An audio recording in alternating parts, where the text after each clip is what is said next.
Salutations from Africa. It's the festive season, but we're still getting stuff done. First off, the challenge, before it's the New Year's resolution. We're not even doing that, we're doing it now. By July next year, I want to be in the splits. So we're on the split attack. The first thing that I suck at is the hurdle stretch. So this is where I'm going. I'm doing this to document this, to keep myself honest and maybe inspire some of you as well. We're going to adopt a hurdle stretch like this.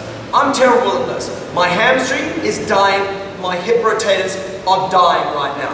I just want to sit and hang out in this position for a little bit, yes? From there, once you've hung out here for a little bit, if you can, reach forward and grab your toe and try and pull that heel off the ground. If you can't grab the toe, maybe just stay sitting up in a good posture and lift that leg up while leaning forwards a bit.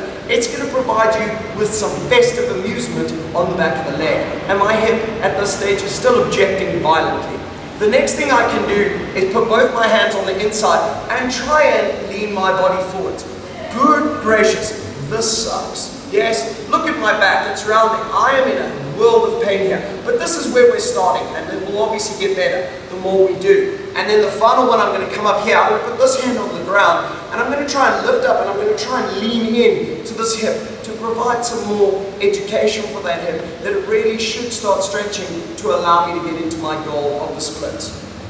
You don't need to hang out in these positions for long. If you're really terrible like I am, do 10 seconds in each position, get out, have a bit of a shake off, then repeat. So do your left hand side first, then your right hand side, then repeat left and right again. What you're doing then is showing the body that it doesn't have to be worried and you're not trying to kill it, so it will actually let you stretch and change your position.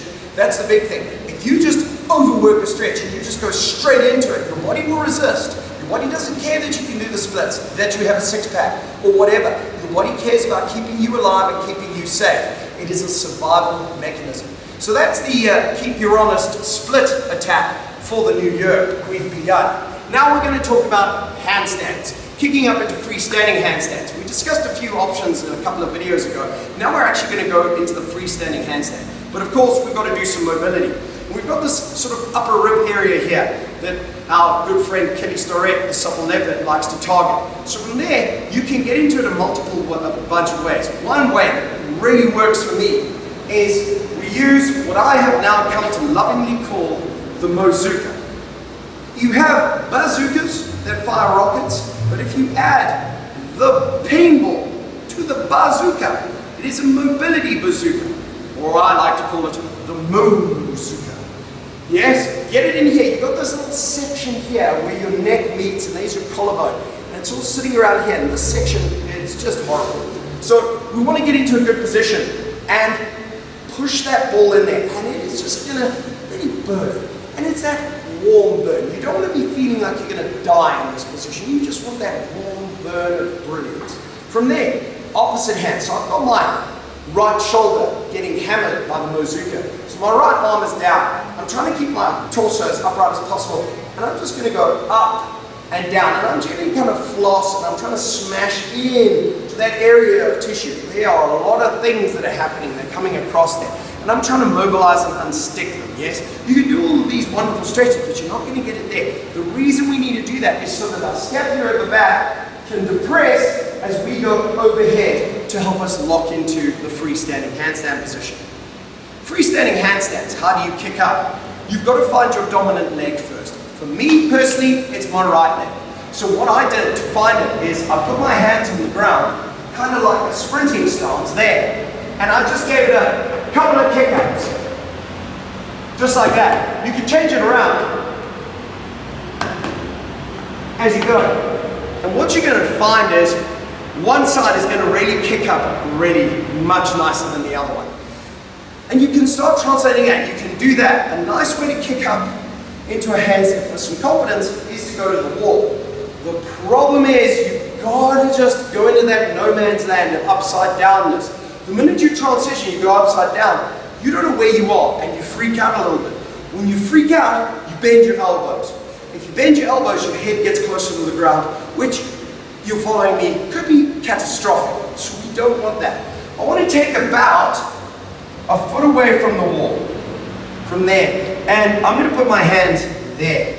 Now some people like to just start from their sprinting position and then kick up.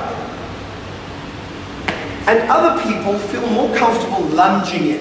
When you lunge, you don't want to just dive in, because then your head's going to go there and you're not going to get there. You want to just step in, place your hands and kick the legs. You'll notice the kicking leg will follow the straight leg. What you want to try and do is, as they kick, snap them together, because that will carry you into the wall. Something along the lines of there and coming out. Practice that. Perhaps you want to kick up and have a friend catch your legs. That's great. Those of you looking to do freestanding handstands now, as a kick-up idea, maybe do it on the grass or somewhere where it's actually pretty soft in case you bail out of it, yes? But when you're kicking up, what I've been doing is kicking up too hard. And when you kick up too hard, it kind of knocks you out there. You do mad capoeira, jiu-jitsu, ninja moves, but you're not actually going to lock into that handstand position.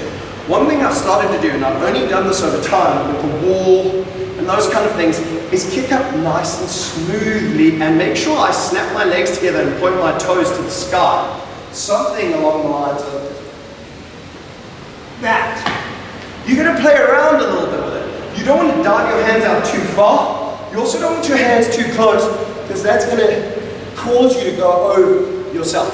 You want to just place them just in front of your hand, about a foot, 2 feet in front, and then kick up. Ooh. And stuff like that can happen as well. So again, keep practicing it. We've been doing this for about 10 minutes a day, every day. If you get tired, you get tired. A good stretch for your wrist as well. There, palm there, push it this way. You're trying to push your arm and pull the wrist. Yes, and you can also do that. That's going to start helping your wrist. Also give it a good bit of wrist warming up as we go. So this will be the last video for the festive season. A good Christmas to all of you. Be safe. We will see you next year. Bye for now.